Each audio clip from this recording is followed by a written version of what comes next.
City leaders in Bend and Redmond say they're waiting to hear Governor Kate Brown's final guidelines before they decide how to reopen businesses.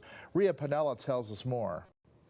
Bend and Redmond city leaders hosted the first of several weekly virtual meetings explaining their COVID-19 response efforts, as well as how they would handle the reopening of the state.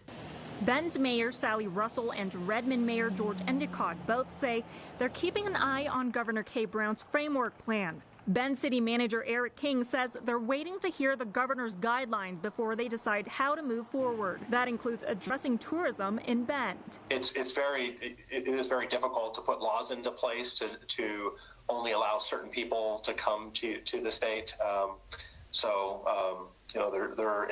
It really is going to fall more on the messaging side. So it definitely is a concern as we're really trying to reopen our businesses for our local community and really get them on their feet first.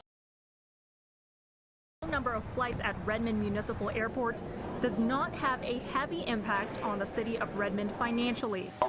We got an infusion of about $9 million from the federal government to cover operations. So to the extent that we don't have the travel because we're not getting those, but we did get money from the feds.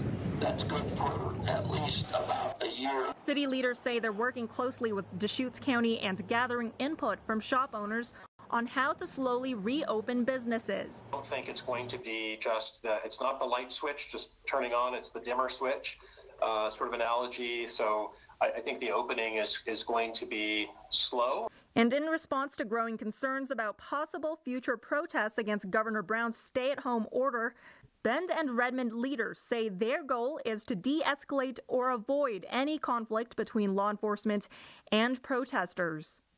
The city leaders say once we enter into the first phase of reopening, it's important to continue following safety guidelines, like wearing a mask and washing your hands, so businesses can stay open and move forward. In Bend, Rhea Piniella, News Channel 21.